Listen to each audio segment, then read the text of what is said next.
You are listening to the Way of the Shaman podcast with your host, Kerri Husman. The content shared in the Way of the Shaman podcast is for informational purposes only and does not constitute professional or therapeutic advice. The views expressed by the host and interviewees reflect their personal experiences and opinions. Please consult with an appropriate licensed professional if you have any medical, psychological, or legal concerns. Hello, and welcome to the Way of the Shaman podcast. I'm your host, Kerri Husman, and today I have my friend, Catherine Hughes. She is a faculty member that teaches throughout Eastern Canada and primarily in Ontario. We're going to be talking about her journey with core shamanism, as well as the workshop, Shamanism, Dying, and Beyond. Welcome, Catherine. Oh, thanks for having me. I'm looking forward to it. I'm so excited to have you here. And so, as we start with most folks, tell us a little bit about how you came to find core shamanism and what its impact has been on your life. Well, I think if you had told me 20 years ago that this is what I was doing, I would have laughed. It was not on my radar. It was nothing I grew up with. It wasn't anything that would have been something I would have considered. But I had a significant illness when my kids were young, I was diagnosed with breast cancer. And during that time period, I sort of had the idea that if I could take some responsibility for getting the illness in the first place, I could also take some responsibility for the healing. Mm-hmm. And that led me down a road of looking at alternative medicine. I also did traditional medicine, chemo, surgery, radiation, awful stuff, in order to be able to raise my children. I really focused on raising my children. But I also thought that there was a psychological and a spiritual component to it. Mm-hmm. And so that set me down a path of looking at naturopathic medicine. And in that realm, I learned a lot, but that wasn't really the end game. And so through that, I was introduced to shamanism. Wow. And I started to and also the idea of the spiritual connection. And I had to sort of figure it out. I realized that in my childhood and things, I'd had experiences, but I had no reference for it. Mm-hmm. And so that sort of sent me down a path of exploring different things. And then I was introduced to a shaman. And I went to see her. She's a Lakota shaman, and she happens to be a field associate for the foundation. And she talked to me, and she just said, the spirits want to work with you. And so, how are you getting? So she gave me some advice, and she suggested, I looked at, there are all kinds of choices out there about shamanism, and of what to study. And she said, because I come from an art background, I was concerned about cultural appropriation and Sure. being in that world, because that was something that we experienced in the art world as well. And so she suggested the foundation because of core shamanism and the fact that it's not culturally based. And that sort of opened the door for me with this. And I sort of explored different things, but I always came back to this work and how it shaped me and how it helped me heal and it helped me to understand better myself. And so that's sort of how it all started. It was 2010 Wow. when that began. Yeah. So a real opportunity for growth and for healing for your own self before ever going down the path of offering this to others or to become a Yeah. faculty member. I never, ever, if you would have told me that I would be a practitioner today, even as when I was starting, it was the last thing. I joke that there are heel marks 2 miles back as the spirit slowly, drove me in this direction. I was sort of interested in the teaching part because I'm a teacher by training, and my teacher was a retired, Glenn Campbell, my first teacher, was a retired principal, Mm-hmm. wonderful teacher. And he sort of suggested that I might consider that, but you have to become a practitioner to go with that is Right. part of the rules and also the requirement or the expectation. And so I dragged my heels for, as long as possible before I got to that. And now my practice is so important to me. but it wasn't something that I aspired to, which is interesting. I went for my own healing. When Yeah. you're going through, I was because I was young, I went through really significant chemo and radiation, and I couldn't read a book. I couldn't watch TV. I couldn't. So I had to sit there and kind of during those periods of time really just reflect. It slowed me down. Hmm. And it allowed me time to really explore and go inward, Yeah. Well, I'm so glad that the healing that you received was exactly what you needed. Yeah, yeah, Beautiful. it's changed my life. Yeah. And so, while you've already hinted at this a little bit, could you tell us about your background in art and art education and how that maybe has influenced your practice as well as your approach to teaching for the faculty? Well, it's interesting. I see them as very interconnected Hmm. because I got into art teaching. I went to art college, and it's such a funny thing because when you're in ordinary society, I'm an out of the box creative thinker. And then I go to art college and I'm not wild enough, or I'm not, it's like you're in this sort of mix. And so I became an art teacher because I wanted to create a place where people who were out of the box thinkers and didn't quite fit had a place, Hmm. right, where they could express themselves. And I went into art education, so I end up working in museums where I would have to be explaining or helping people interact with modern art or things that they didn't understand and facilitating an experience, but not telling them what to see. Right. And so that's very much like this work because Absolutely. we are showing people the way, we're giving them the method, but we're not telling them what to see. And I think that they're very interconnected. My circles, I also, as an art teacher and as a museum educator, for me, it's really important that people have the ability to access it wherever they are, whoever they are. And so it's a very inclusive environment. Some art environments can be very elitist, right? Hmm. And the art educator is there to bridge the gap.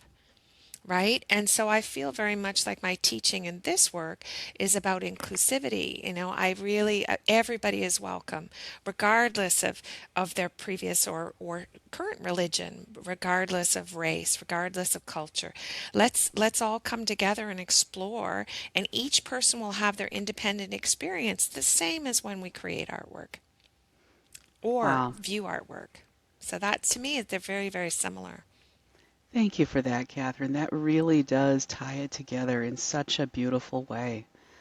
And so when you think about your experience studying with the foundation, learning all the things you've been learning over these years about yourself, about the world, about non-ordinary reality, how do you feel it has possibly changed or influenced your perspective on the world and on life in general?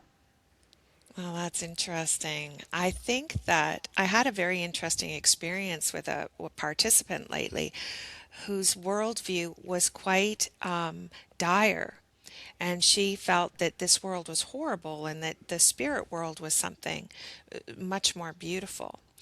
And I disagreed because of my experiences. One of the things I love about shamanism is as created, like I see the beauty in the world around me, despite the challenges. Hmm. And it has shaped my worldview of seeing that this world has everything. It has joy. It has challenges. It has tragedy. It has grief. But in all of that, it's irreplaceable. When you go to the spirit world, it's beautiful and can be challenging depending on what Hmm. aspect of the world you're in. But there's you can't replace this. You Right. can't replace what we have. And we spend a lot of our time trying to be outside of our bodies, because it's painful sometimes and because we go through things. And what I find what this work has done is it's brought me back into my body. It has brought me back to be able to appreciate the sunshine, the sunshine on the snow. Like we're living in right now, I'm living in full on winter here, Hmm. right? And the diamonds on the snow, all of those sorts of things. I see them differently and appreciate it differently than I would have before. I recognize it as part of the totality of life, right? Yes. And those spiritual aspects just weave in and out of it, right? We're Yeah. immersed in it. It's a much different experience when you can have a relationship with the trees. Yeah. So you can be present, be grounded, be here, but still go into non-ordinary reality, have the conversation with the tree, connect with it, the rock, the meadow, the hill, and still also then be present and walk the walk. So I get your point entirely, because there are lots of things going on in the world that are upsetting, that maybe frightening, but we are still here to have this human experience as a spirit at the same time. So we have to find that balance, what's right, Yeah. and really build that right relationship with ourselves and with the planet. Yeah, you can't have, the spirits have taught me that I work with through their teachings, is you can't have joy without experiencing the other. If we block the negative and we block those feelings, we can't have joy. But at the same time, as human beings, because this is such a complex universe or Hmm. world, and we're exposed to so many things, what I've been told is that, or what I've been taught through my work with the spirits, is that we are not meant as human beings to embody that at all times. Our Right. nervous systems can't handle it. We have to find a way to be able to modulate that. Hmm. And that is one of the things that I've learned through shamanism and through this work, is this ability to be able to modulate what we're experiencing in a way that we can handle, which isn't overwhelming, Right. you know? And the helping spirits are so incredibly capable in that area, asking for that help to modulate when you need to, when they need to hold your heart, when it's too much for you in that moment. It's a Yeah, and beautiful that's the thing. beauty of power animals, and they're, Hmm. especially in the beginning, especially even with clients or people who are not going to experience this work, from learning to journey, just even understanding that these power animals, these helping, compassionate, guardian type spirits are available there to help us. I joke that they're like a universal adapter, right? They Hmm. can stand in front of us and help to modulate the current or whatever it is we're experiencing, until we're strong enough to be able to modulate it on our own, That's right. you know? Yeah. Thank you for that, Catherine. And I do want to ask, how has shamanism and your practice of shamanism impacted your family life, especially as a parent? Well, that's a very interesting question because I have three children, and they're quite spaced out in age. So my oldest is 10 years older than my youngest. And so in the span of learning this work, the youngest has been around in that time period. Hmm. But it's changed how I parent. But I have my daughter is now 26, going to be 27, my eldest, and she's special needs and is autistic, nonverbal, Hmm. hearing impaired, developmentally delayed, and is dependent on my husband and I for her care. And the spirits and this work have really taught me a lot about how I can have this person who is dependent on me for everything, and Hmm. yet she's a sovereign being and she has her Right. own journey.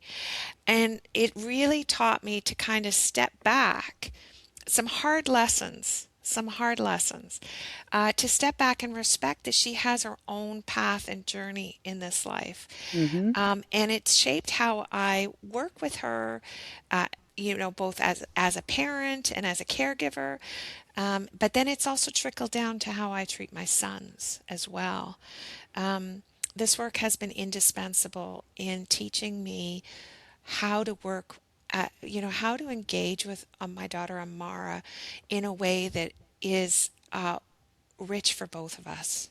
Oh, beautiful. Yeah, yeah. I can't even, we could spend hours talking about that, but maybe another day. Yeah, yeah, Thank you for that. yeah. And it's so heartening to know that this work can help in ways that, obviously you didn't go into it for this reason, No. and this has been a benefit to your entire family as a result. Yeah, there's a benefit to problem solving and care Hmm. for my daughter that I've had some great guidance on how to navigate getting some help to work with her. Um, Navigating how to respect her for who she is without trying to change her, Right. that she's living her own life as she is, and to respect that. Um, and then also this, I've had help and guidance when my daughter has been severely ill and can't communicate. Been given very good advice about how to approach that and what kind of care to get her. But I've also, as she's gotten older, the spirits have said that, sometimes I ask questions, they say it's none of your business Mm, because she's her own person. And there's a right. very big permission aspect of it. Even though she's dependent on us, she still has her own path. And so, a real tough lesson on sovereignty, you know, Yeah. that I have to respect. So sometimes I'll ask questions that in order to care for her, and they'll just say it's not for you, you know, Wow. you know.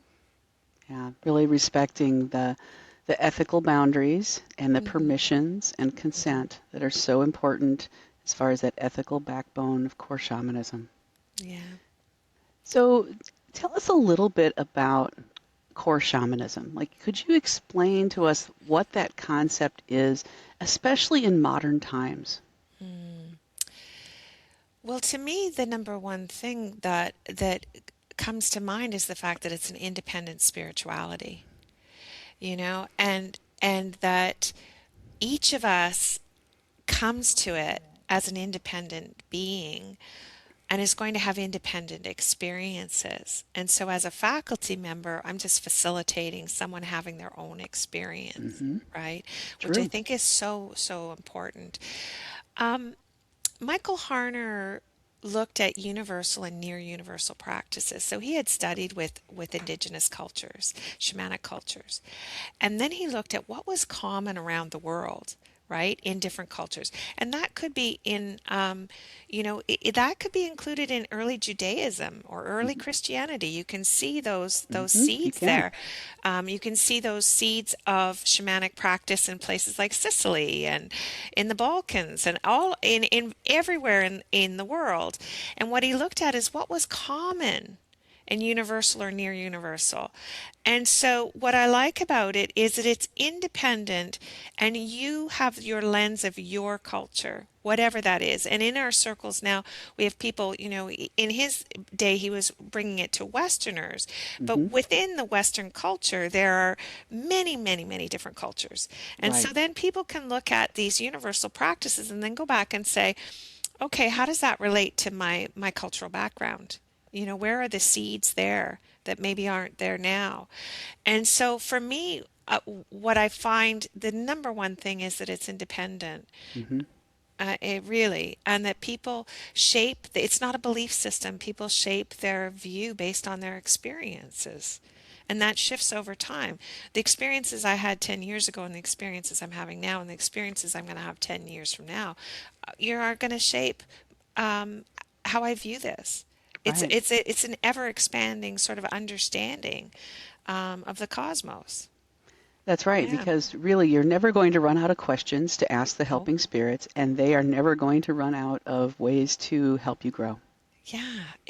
For me, it's an endless a lifetime, many lifetimes of study. If that is what happens for us, the jury's out on that one. On my experiences, I'm not sure.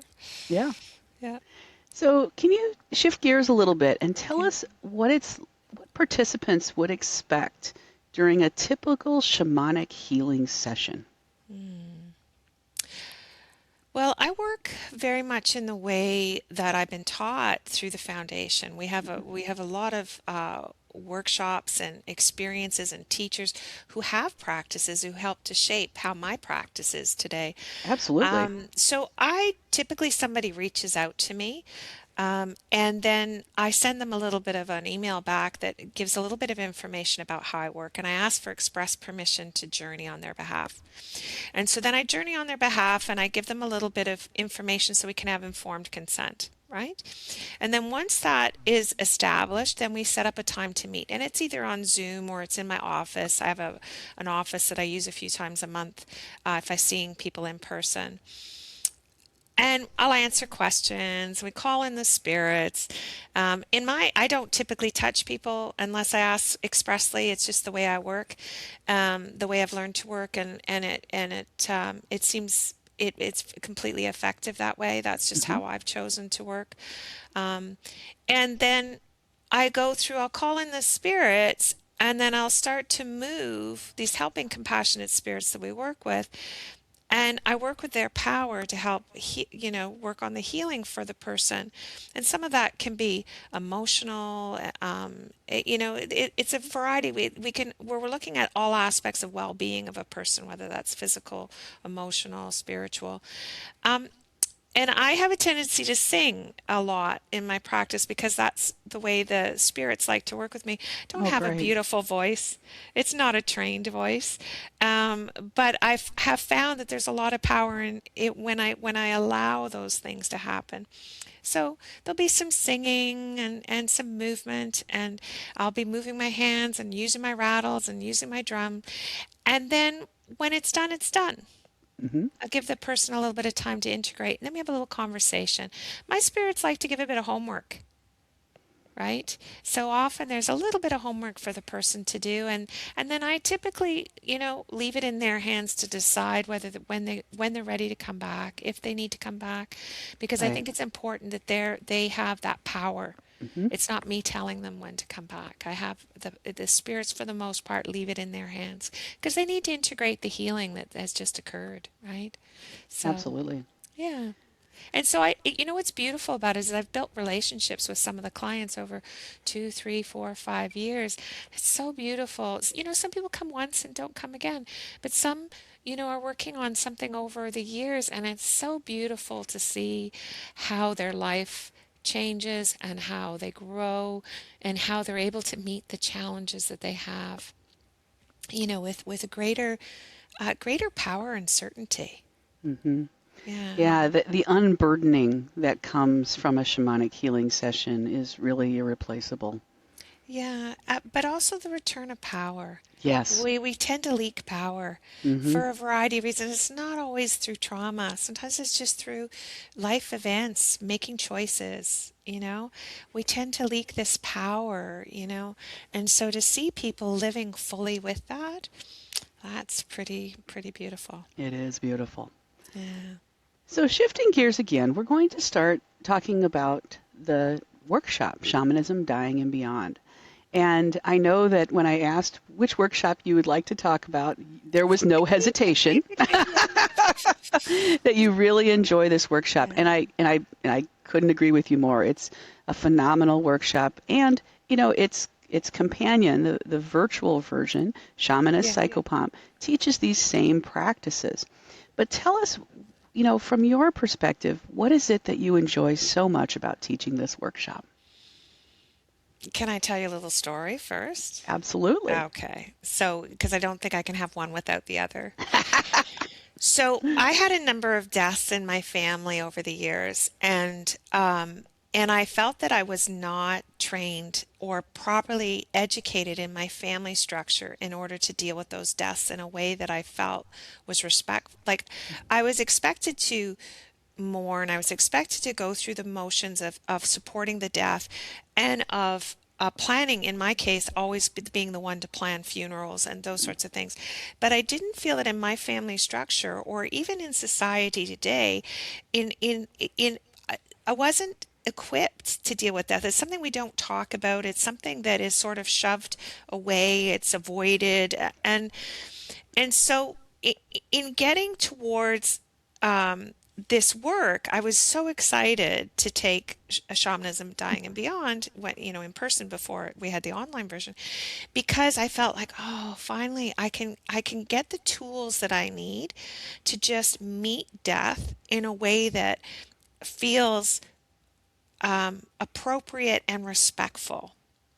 Yes. And so for me, that's how I ended up in that. So that leads into what do I think is so beautiful about this workshop is that people have an opportunity to explore what might happen to them after they die. Mm-hmm. And in that way, they are able to deal sometimes with fear that they might have. But then they get firsthand experience of that so that when they're in a situation of working with somebody or a family member, they have some experience. It takes the fear out of it. And it also gives them some sort of idea about what is possible. Another thing that happens in that workshop that I think is wonderful is they have an opportunity to meet an ancestor who is well, who's Mm-hmm. in the upper or lower world, and for many people that's extremely healing because it's very personal, Yes, you know. yes. They know what that ancestor may have struggled with prior to death, whether it had been Yeah, addiction or physical illness, and to see yeah, them well, and thriving, it's just remarkable. yeah, and so then the skill of learning to be a psychopomp, Hmm. I consider it a public service. Absolutely. So the idea of conducting souls. So you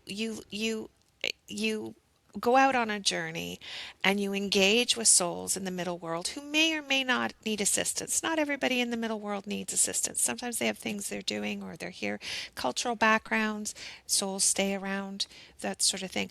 But you can work with souls that need some assistance. And I think we learn a little bit more about what holds people back in life. When they get to death, what are they afraid of? Hmm. What is it that's holding them to this world? The confusion in the way that they've died, all of those sorts of things, I think can be very life affirming because it changes how we respond. And to be able to conduct a soul and to be able to deliver them to the destination of human souls in either the upper or lower world is such a beautiful opportunity. I feel like it's almost like akin to a birth process. Hmm. It Bringing really a is. child into the world, welcoming a child into the world. It's like, helping someone leave this world and continue their soul's evolution, whatever that Hmm. is, I think Right. is beautiful. So the workshop, whether people decide to ever become a shamanic healer or not. And of course, with me, when I talk about these heel marks behind me, for me, I did a lot of psychopomp work because it's something I could do in private. It's something Hmm. you people asked me to do, family members. It was something I could do to contribute to the Right. community without having to sort of out myself or become more formal about it. It was something I Hmm. could do in my own time, and it has shaped how I live now, and one of the beautiful things about that, excuse me, is that I've had deaths in my family since I learned that work, and I've been able to meet it very differently, and really been able to contribute in a way that feels nourishing for everyone.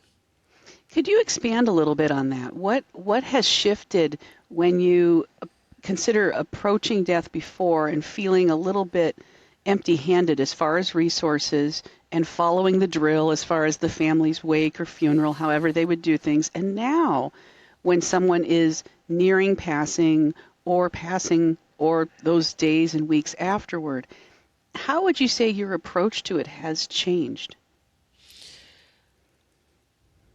Well, when you're in a family system, you can only meet it the way you want to, but there's other people involved. Right. So part of this is that I can't push my experiences on anyone. I can only be open to what comes. And I give you an example of my father had dementia when he passed in 2023, and I had been caring for him for a number of years. He was never open to this work. Mm. And so those were conversations that we really didn't have, and I had to respect his wishes. I also had to respect my brother in that situation. Right. But I could meet that death in a way that worked for me, right? So we still went through the classic family tradition of the way we handled the death and the way we Mm-hmm. handled the funeral, and I honored his wishes, completely.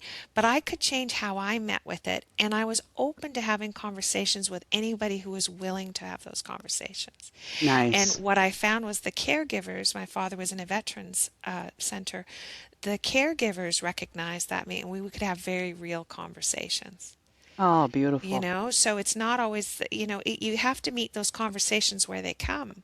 Hmm. But I had another situation with my aunt, even more recently. I just happened to arrive in California when she was dying, and I had planned the trip 6 months in advance. So the spirits were looking after us in that way, the universe.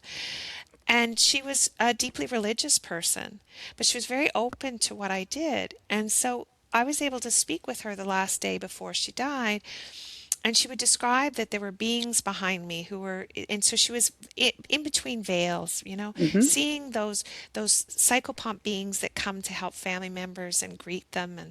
And so she asked me about that, and I said, well, I said, you're just in two worlds at the same time. She said, am I crazy? I said, no, you're not. I said, Mm. you're in two worlds at the same time. You're one foot is in this world and the other foot is in the other world. I said, are you frightened of these beings? She said, no, no.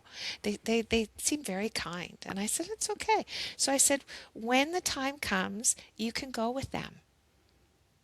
You know the way, because Yeah. she had her religious background, and she was very content and ready to go. And so the last thing she said to her daughter-in-law was, I'm going to a new world. Wow. So that was like a full circle moment for me. I Yeah. mean, it's not always like that, but for me it was an affirmation that it affirmed that everything I had learned was contributing, you know? Yes. I could contribute to the well-being of my family. And I personally feel that this is, when you think about folks who work in hospice, and they will commonly describe that Yeah. the person who's near passing will talk about, they'll be having a conversation with their mother or father who's not Mm. sitting in the chair, but is experiencing them sitting in the chair, and or they'll be talking about people being in the room that are oftentimes relatives who've already passed, and this is just accepted. This isn't psychosis. This is an accepted part of passing. And many people who are trained as death doulas, for example, will have a real keen capacity to be grounded and hold space for the family of the departing as well as the departing. But none of them know how to do psychopomp. None of them know Right. how to assist that soul if there's a need for that assistance. And so this is, in my opinion, the piece that's missing. This is the part that can be so valuable for the family members and the person departing if they're open to this work, because they know with confidence that their loved one is being escorted exactly where they need to go, if Yeah. that's needed. And that's And not always and needed. and when they're ready. And when they're Right. ready, Ready. yes, on their Yeah. Yeah. terms. Yeah. I think that I have a tendency to think if we have a world, a middle world where we live, that is full of spirits who may be wandering or lost, not all are, but if you think about battlefields, every year, I come Hmm. from a military background family, and so every year, in honor of Remembrance Day, which is here in Canada, we have every country has different ways of looking at that or different dates. I do a circle where we go to the battlefields and we look for people, whether they be combatants or whether they be civilians.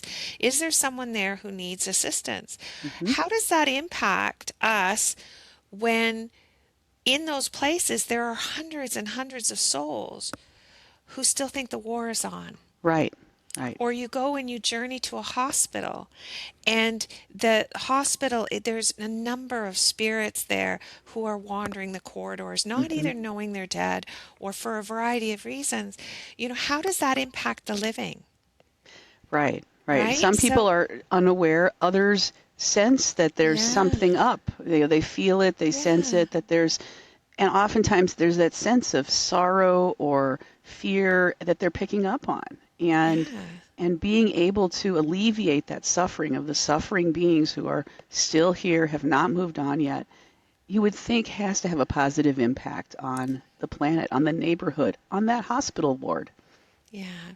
And I think in traditional cultures, worldwide, they put more attention into supporting the dead, Hmm. and the souls of the dead. Many cultures do.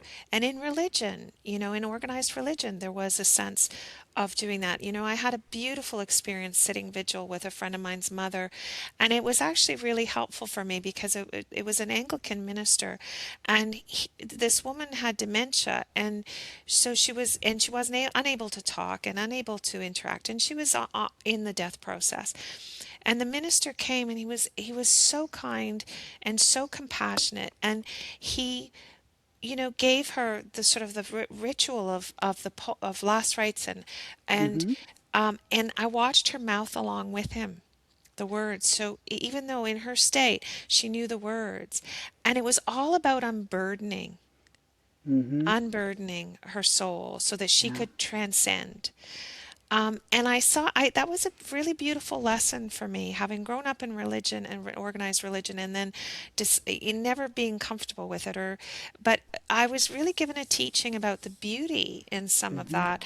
And I think that, there's the beauty in all of these things, but we need to practice them. However, we're going to practice them. And so Right. there's a need in shamanism because we've lost some of those practices, and we're not tending our dead. We're not taught how to tend our dead. At least in my experience, that Hmm. is what I found in my family. How to meet it, how to tend, how to help if when necessary. Yeah. So thinking about this, it's really interesting because the beauty of there not being traditions is that it's like a blank slate to some extent. Right. There's an open opportunity to work with your helping spirits, to build ceremony, to build tradition. And this Mhm. doesn't mean, of course, forcing your ideas or what you've discovered on others. It's much more about opportunity for growth, Mhm. opportunity for feeling more comfort with the death process, even for yourself, even if you don't know when that's going to be, but you've had, life-threatening experiences that have brought new perspective to you. Yeah, I like what you said, Kerri, about working with the spirits to develop ceremony. It's that we often are born into cultures or families that have types of ceremonies, and over the way, depending, they've lost meaning or they've changed, and so we have an opportunity as I say, independent spirituality of figuring out what works for us and what works with us in conjunction with what we've learned in this world to create a way of meeting death, whether it be death or whether meeting birth or anything, in a way that feels right and feels Hmm. like an honoring, right? And, um, we can create rituals if it with the help of the knowledge that we receive that work for us. I find that I am still in, at least in my family structure, working within a cultural framework, Right. and honoring, respecting those things. But I also have a choice, to rewrite how I might want to go out in this world, or how I might want to be honored in that way, and what might happen. Yeah. Yeah, it's It, nice to have those options. yeah. Yeah. And it's nice to be able to create something that's meaningful, that isn't sort of layered on us without understanding or really fully embracing the meaning, right? Hmm.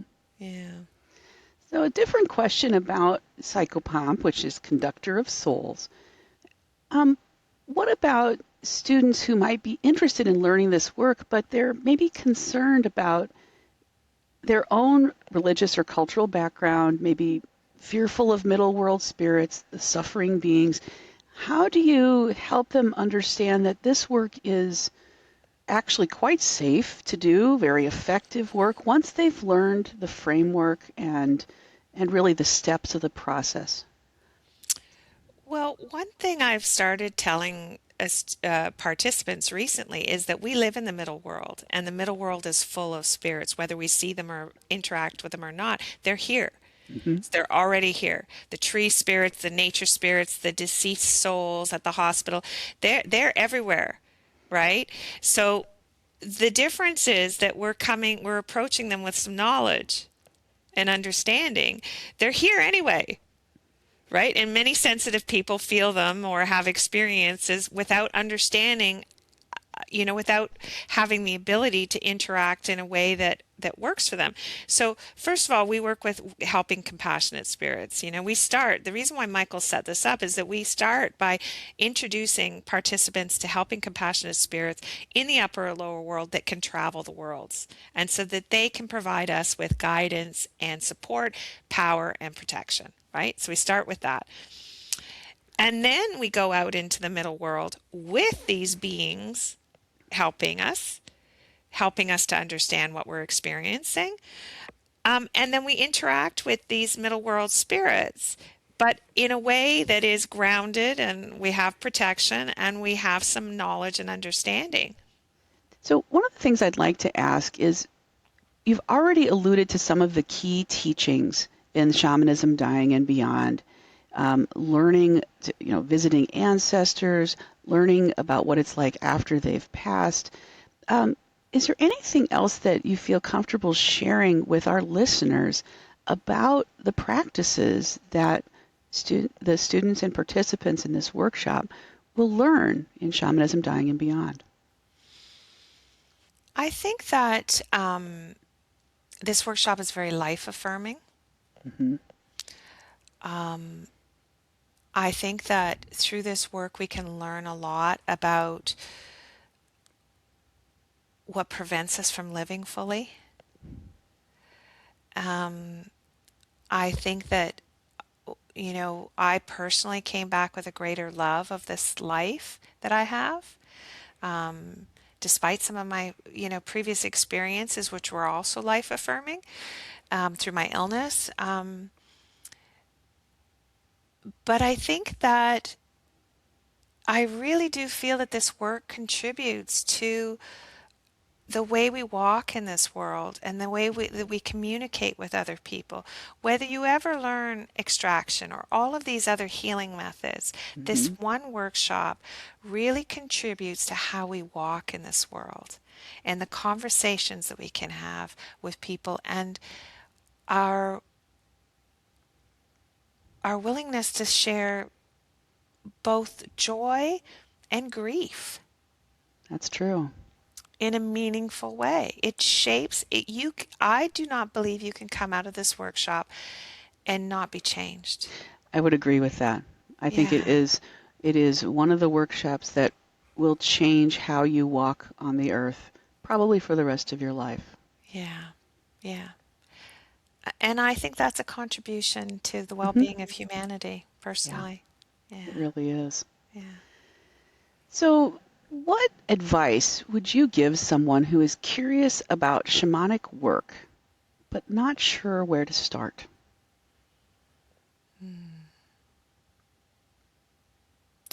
Well, I think if you're curious about shamanic work, I would seek out learning to journey, because it's something that's very personal. Something that you can do for yourself. It's a life skill. Hmm. It's kind of like learning to swim, as far as I'm concerned, where you can get your own answers, Right. you know? So, but I would really encourage people to learn in a way that is not a guided journey. Right, I right. really feel strongly about that. There's a lot of things going on right now where people are talking about guided journeys, where the power is in the person doing the guiding, Hmm. and it's shaping the person's experience, and therefore it's not independent anymore. And so for me, the first thing, if you're interested in learning to shamanism, is I would pick up Michael Harner's Way of the Shaman. I have so many people who come to workshops who started there.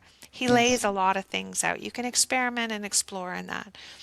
But nothing replaces a teacher or facilitator who can help you guide, not guide you, but give you the steps Right. to go on your own experience, and therefore to to be able to meet and have an experience in the upper or lower world, to receive information that is tailored to you. I think that that's a life skill. And I think that's the place to start personally. You can do a lot of reading, but nothing replaces the teachings that you receive in non-ordinary reality. I couldn't agree more. And with that, Catherine, I would love to thank you for joining us today on the Way of the Shaman podcast. If you'd like to learn more about Catherine and her workshops that are coming up, or any of our other workshops besides Shamanism, Dying, and Beyond, please check us out at shamanism.org. Thanks for Right. tuning in. Thank you, Kerri. It was a pleasure.